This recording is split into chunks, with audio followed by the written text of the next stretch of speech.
Allô, aujourd'hui je vous montre comment comprendre la notion d'exposant et la racine carrée qui sont deux opérations inverses. Pour débuter, l'exposant, il faut savoir que c'est un nombre qui accompagne une base. Donc, on va faire un petit jeu de couleurs ici. Puis le résultat nous donne la puissance. Donc on peut écrire qu'on a la base. Le E, c'est l'exposant, qui dit combien de fois on veut avoir la base. Puis la puissance, c'est le résultat. Donc encore ici, on a en bleu la puissance qui est 81, qui est le résultat de la base 3, qu'on multiplie ensemble 4 fois.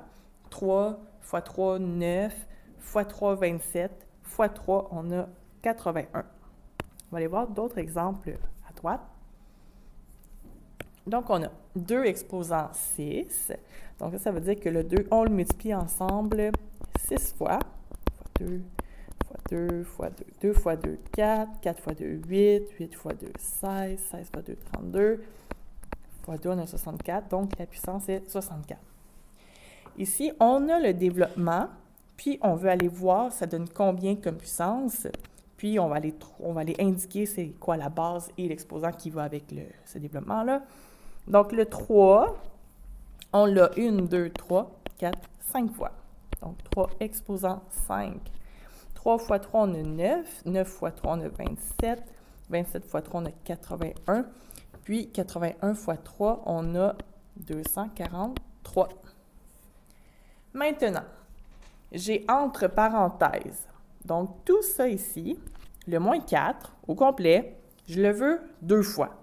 Donc, on va écrire moins 4 fois moins 4. Et là, il y a la règle des multiplications. Deux nombres négatifs qu'on multiplie ensemble, ça va nous donner un nombre positif.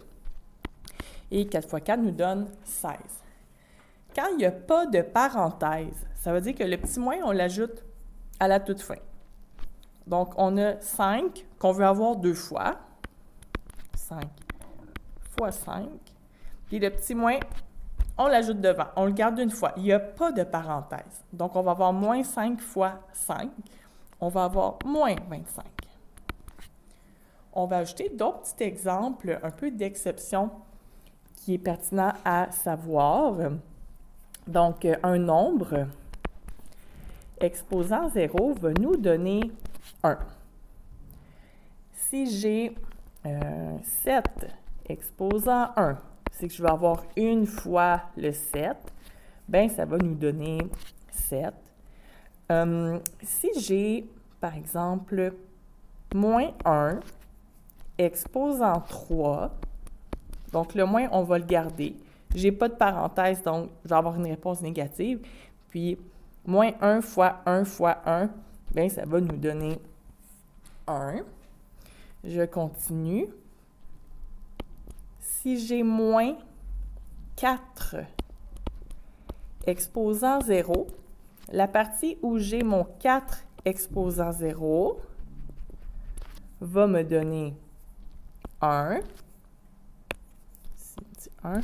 Et on n'oublie pas de mettre un moins devant. Donc, il y a une petite tactique à savoir quand il y a une base négative. Regardez bien comme ici, le moins 5, on avait une base négative. Le moins 4, on avait une base négative. Le moins 4 et le moins 1, que je vous montre ici, on a une base négative. On va se l'écrire. Quand on a une base négative, tu dois regarder s'il y a une parenthèse ou pas. Quand que c'est sans parenthèse, par exemple ici, le moins 1 exposant 3 qui nous donne moins 1, ça va toujours te donner une réponse négative.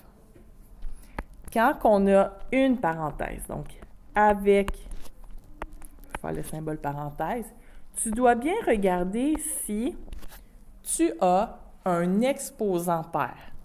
Quand on a un exposant qui est pair, Par exemple, j'ai une parenthèse avec un exposant qui est pair ici, le petit 2.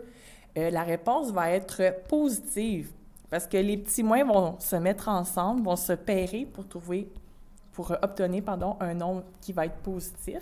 Donc, la réponse va être positive. Et dans le cas où j'ai des parenthèses, mais avec un exposant qui est impair, bien, ça va vouloir dire que ma réponse va être négative, étant donné qu'il va y avoir un nombre qui va rester seul avec sa négation. On va faire un exemple. Fait que si j'ai, avec des parenthèses, moins 3, exposant 3, bien, le développement, ça va être moins 3 fois moins 3 fois moins 3. Donc, la règle des nombres positifs négatifs, quand j'ai un nombre négatif fois un nombre négatif, on va trouver un 9 positif. Fois le moins 3, on va trouver moins 27 parce que j'ai un nombre seulement qui est négatif entre les deux. Donc, il y a tout le temps, quand il y a un nombre impair comme exposant, avec des parenthèses, donc ici, le « avec » les parenthèses est très important, ça va changer le résultat. Donc, à partir de maintenant, oui, les parenthèses sont très importantes avec les exposants. On va terminer avec la racine carrée. C'est l'opération qui est inverse d'un exposant. Donc, on va aller souligner le fait où on dit que la racine carrée, c'est l'opération inverse d'un exposant 2. Le symbole qu'on utilise pour la racine carrée, tu peux te le tracer juste ici, racine carrée. Donc, on va s'écrire quelques exemples ici. Donc, quand on a la racine carrée de 16, il faut se poser la question, c'est quel nombre que je dois multiplier ensemble 2 fois pour obtenir 16? Donc, la racine carrée de 16, on va écrire juste 4. Pourquoi? Bien, c'est parce que 4 fois 4, ça nous donne 16. Un autre exemple, racine carrée de 81. Quoi fois quoi nous donne 81? Il faut que ce soit le même nombre. Bien, c'est 9 parce que 9 fois 9 nous donne 81. Puis, racine carrée de moins 25. Fait qu'un nombre négatif, bien, dans le fond, c'est pas possible. Parce que si on écrit moins 5 fois 5, c'est deux nombres qui ne sont pas pareils, c'est deux nombres qui sont opposés. Donc, c'est pas pareil. Donc, on va écrire que c'est impossible. Pas partie des nombres que l'on peut obtenir. Et vous avez une petite liste des nombres que l'on dit, des carrés parfaits. Donc, le 1, on peut faire racine carrée de 1, ça nous donne 1. On peut faire racine carrée de 4, ça nous donne 2. Donc, vous avez une petite liste ici, en espérant avoir donné un petit coup de main pour comprendre les exposants et les racines carrées.